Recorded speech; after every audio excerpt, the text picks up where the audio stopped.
नव के सभी प्यारे विद्यार्थियों का आपके अपने YouTube चैनल हिंदी बीट पर स्वागत है। कक्षा 9 के मेरे प्यारे YouTube के साथी विद्यार्थी, आप सभी का YouTube चैनल स्वागत करता है, वंदन करता है। विद्यार्थी मित्रगण, हम लोग काव्य खंड में कबीर दास जी के जो दोहे लिखे थे उसको तो पढ़ चुके थे, लेकिन आपकी परीक्षा में 4 नंबर का, कितने नंबर का, 4 नंबर का जीवन परिचय भी आता है। आज हम सब लोग मिल करके कबीर दास जी के जीवन परिचय के विषय में पढ़ते हैं। जीवन परिचय कैसे आपको लिखना है वो हम बताएंगे। सबसे पहले तो आपको हेडिंग लिखना होता है जीवन परिचय। अब देखिए क्या है, ऐसा माना जाता है कि महान कवि एवं समाज सुधारक महात्मा कबीर साहब का जन्म काशी में हुआ था। कब हुआ था? 1398 में हुआ था। कब हुआ था? 1398 ईस्वी में हुआ था। कब हुआ था? 1398 ईस्वी में। आपको लिखना क्या है? कबीर दास जी का जन्म सन 1398 ईस्वी में काशी में हुआ था। काशी में, कहाँ हुआ था? काशी में, या काशी के मगहर में हुआ था। कहाँ पर? मगहर में हुआ था। ठीक, इसमें नहीं दिया गया है, लेकिन काशी के मगहर में हुआ था। इसमें 2 चीजें हैं, देखो यहाँ पर दिए गए। एक है विक्रम संवत है, या तो आप विक्रम संवत याद कर लीजिए या तो सन याद कर लीजिए, दोनों में से एक लिखेंगे तब सही रहेगा। हमारे ख्याल से आप केवल ईस्वी याद करिए, 1398 ईस्वी। क्यों कह रहे हैं? क्योंकि आगे इनकी मृत्यु के बारे में एक बहुत बढ़िया लॉजिक है, वो याद करने में आपके सुविधाजनक होगी। कबीर पंथ में इनका आविर्भाव ये संवत ज्येष्ठ शुक्ल के पूर्णिमा सोमवार के दिन माना जाता है। इनके जन्म के संबंध में 3 प्रकार के मत हैं। एक तो मत माने होता है मतभेद है। कुछ लोग मानते हैं इनका स्थान जन्म काशी में हुआ था, वाराणसी से कहते हैं, और कुछ विद्वानों का मानना मगहर में हुआ था, और कुछ विद्वानों को मानना है आजमगढ़ में हुआ था। लेकिन सर्वसम्मति से जो माना जाता है वो काशी में ही माना जाता है। कहाँ पर? काशी में। यानी संत कबीर दास जी का जन्म सन 1398 ईस्वी में काशी में हुआ था। इतना लिखेंगे, इतना पर्याप्त है। ठीक, आगे देखिए। भक्त परंपरा में, कहाँ? भक्त परंपरा में यह प्रसिद्ध है कि किसी विधवा ब्राह्मणी, विधवा का मतलब जिसका पति मर गया, विधवा ब्राह्मणी को स्वामी दयानंद जी के आशीर्वाद से इनको पुत्र की प्राप्ति हुई थी। यानी किसे? कबीर साहब की माँ को। और ये समाज के भय से लहरताला तालाब के पास इनको क्या कर दिया था? फेंक दिया था। भैया क्यों फेंकी ना, रख दिया होगा। जहाँ पर 2 दंपति रहते हैं, नीरू और नीमा, ये पति पत्नी हैं और इस्लाम धर्म, मुस्लिम धर्म से आती हैं। इनको ले गए और इनका पालन पोषण किया। यानी कबीर साहब जो थे, इनका जो जन्म हुआ था एक विधवा ब्राह्मणी थी। कौन थी?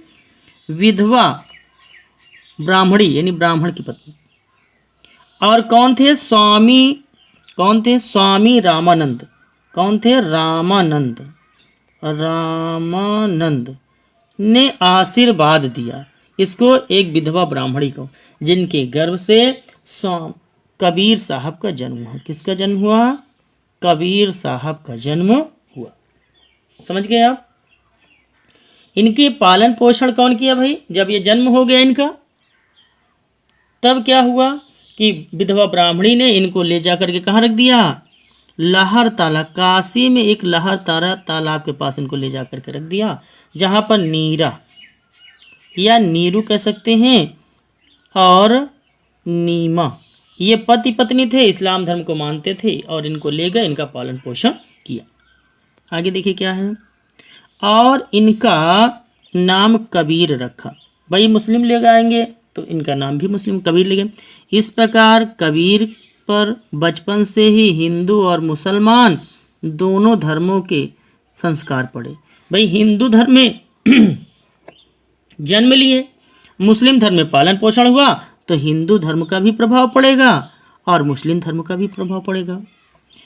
इनका विवाह किसके साथ हुआ था? लोई।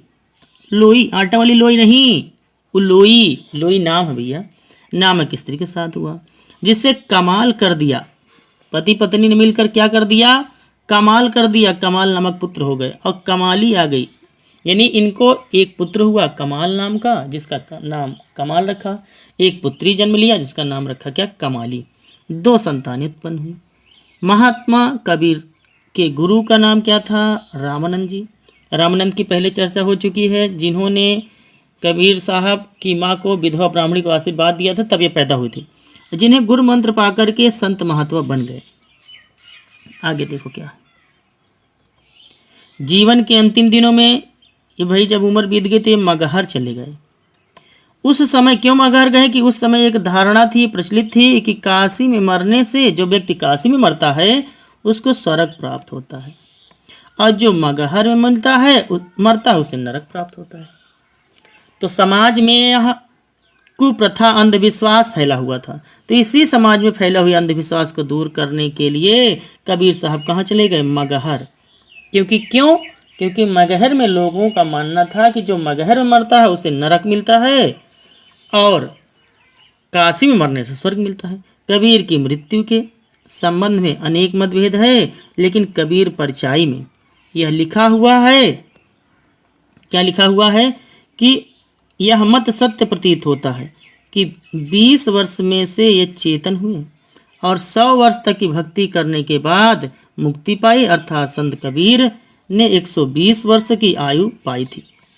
अब इनकी मृत्यु की बात किया भाई, तो जन्म अगर हम सन की बात किए, सन अगर बात करें तो 1398 ईस्वी, अगर इसमें 120 जोड़ देंगे, ऐसे नहीं, 1398 में यदि 120 जोड़ देंगे तो कितना हो जाएगा?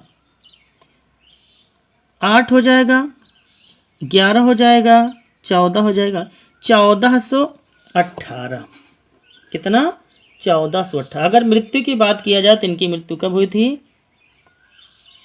1518, क्षमा चाहते हैं, कितना? 1518, हासिल लगाना बोल, 1518 में, 1518, यानी जन्म कब हुआ था? 1398 ईस्वी और मृत्यु हुई थी 1518 ईस्वी में। समझ के बात को? संवत की अगर बात किया जाए तो 1455 और 1500 तक, यानी 120 वर्ष हुए। कबीर पंथ के अनुसार इनका मृत्यु काल संवत 1575। अगर संवत की बात किया जाए तो 1575, कब? 1575 कब हुआ था? माघ शुक्ल के एकादशी बुधवार को माना जाता है। इनके 100 का मतलब होता है मृत शरीर के संसार को किस विधि से हो, इस बात को लेकर के हिंदू और मुसलमान में विवाद हो गया। हिंदू लोग इनको दाह संस्कार, दाह का मतलब जलाना चाहते थे, लेकिन मुस्लिम लोग इनको क्या करना चाहते? दफनाना चाहते थे। समझ गए बात को? क्यों ऐसा? जब कबीर साहब मर गए मगहर में जाकर के, तो हिंदू मुस्लिम आपस में लड़ने लगे। हिंदू कहते थे कि ये कबीर साहब हिंदू हैं, इनको हम जलाएंगे, जलाकर अंतिम संस्कार करेंगे, लेकिन मुस्लिम लोग कहते थे कि ये मुसलमान हैं, इनको हम मिट्टी में गाड़ेंगे, यानी दफनाएंगे। इस बात को लेकर झगड़ा होने लगा। फिर हुआ क्या? जब झगड़ा होने लगा तो इनके अनुसार 100 पर से कफन उठाया गया। कबीर साहब को भाई मृत्यु हो गई, कफन ढका दिया गया था।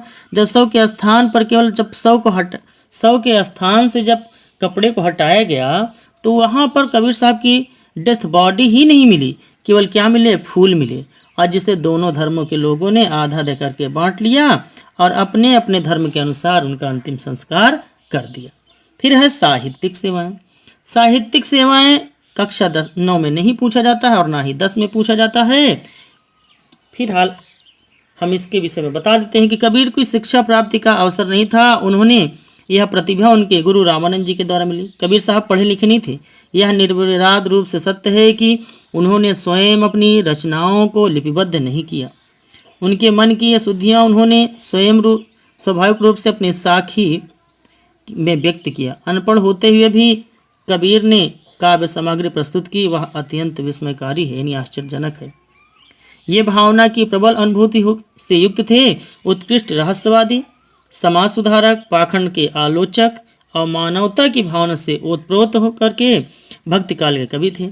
अपनी रचनाओं में इन्होंने मंदिर, तीर्थाटन, माला, नमाज, पूजा पाठ, मंदिर जाना, तीर्थ घूमना, माला जपना, नमाज पढ़ना, पूजा पाठ करना, यानी बाहरी जो दिखावापन था, इस सब के क्या किया इन्होंने? विरोध किया।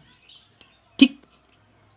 रचनाओं की बात किया जाए तो कबीर साहब पढ़े लिखे नहीं थे। वो स्वयं स्वीकार, माँ से कागज छुयो नहीं, कलम गयो नहीं था। माँ कागज यानी कभी हमने कागज को हाथ भी नहीं लगाया, अब कलम गयो नहीं, और मैंने कभी कलम को हाथ नहीं लगाया। यद्यपि यह प्रमाणिक रचनाओं और उनके शुद्ध पाठ का पता लगाना कठिन कार्य है, फिर भी इतना स्पष्ट है कि ये जो कुछ गा उठते थे उनके शिष्य लिख दियाते थे। शिष्य का नाम क्या था? बहुत प्रिय शिष्य थे धर्मदास। इनकी रचनाओं को बीजक में संग्रह किया है, जिसे साखी, सबद और रामायणी 3 नाम दिया। साखी का अर्थ क्या होता है? साखी का अर्थ क्या होता है? साक्षी।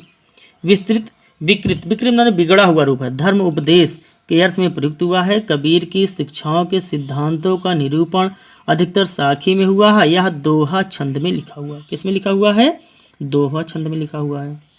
शब्द में क्या है भाई? शब्द क्या है? यह गेय पद है जिसमें पूर्णतः संगीतात्मक विद्यमान है, गीत गाने जाने वाला। उपदेशात्मक के स्थान पर भावदेश की प्रधानता है, क्योंकि कबीर के प्रेम और अंतर्ज्ञान साधना की अभिव्यक्ति हुई है। रामायणी है, यह चौपाई और दोहा में लिखा गया है। इसमें कबीर के रहस्यवादी और दार्शनिक विचारों को प्रकट किया गया है। भाषा शैली की अगर बात किया जाए तो कबीर की भाषा मिली जुली भाषा थी, खड़ी बोली थी, ब्रजभाषा की प्रधानता थी। अरबी, फारसी, भोजपुरी, पंजाबी, बुंदेली, ब्रज, ये सभी भाषाओं को उन्होंने प्रयोग किया है। समझ गए ना? इनके रचनाओं को मिली जुली भाषा कहा, पंचमेल खिचड़ी कहा। पंचमेल खिचड़ी किसने कहा था? श्याम सुंदर दास ने। श्याम सुंदर दास ने कबीर दास की रचनाओं में जो भाषा का प्रयोग किया उसे क्या कहा? पंचमेल खिचड़ी। यानी तमाम प्रकार की भाषाओं को मिला करके रचना की है, इसलिए इनको क्या कह दिए? पंचमेल खिचड़ी। श्याम सुंदर सधुक्कड़ी भी कहा था।